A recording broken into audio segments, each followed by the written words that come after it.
Daaglikse oordenkings saam met my, Rinus van Sion Parys, dag 135 deur die Nuwe Testament. Vanmôre wil ek met jou praat oor Maria. Ja, daar was 'n paar Marias in die Bybel. Ek lees vir ons uit Romeine 16 vers 6.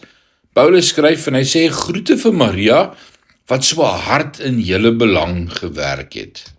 Die woord gewerk is interessant.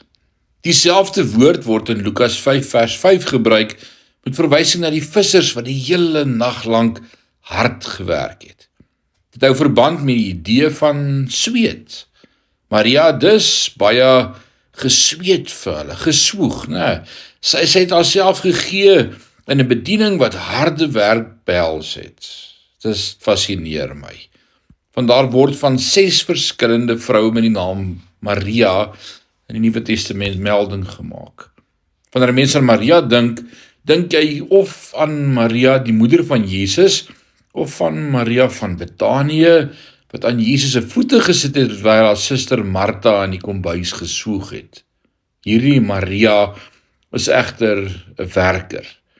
Ek wonder of hierdie Maria ooit gedink het, my naam is Maria, en al die ander Maria's voor my was sensitiewe vroue wat graag aan Jesus se voete gesit het, maar ek is 'n werker. Dis net wie ek is. Ek vind dat dit werklik 'n besondere dag in 'n gelowige se lewe is wanneer hy die druk of verwagtinge wat hy self op hom geplaas het oor wie hy behoort te wees van hom afskud. Ons bewonder dikwels ander mense en wil soos hulle wees. Ons plaas druk op onsself om te wees wie ons nie werklik is nie.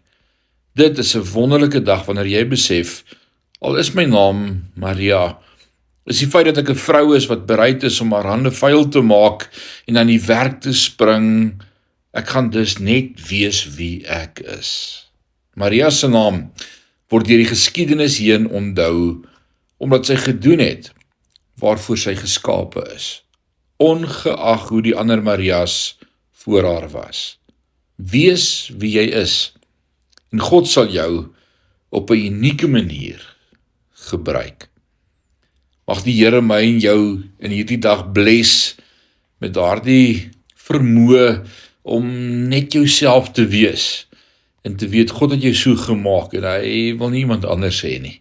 Leef voluit in Jesus naam. Amen.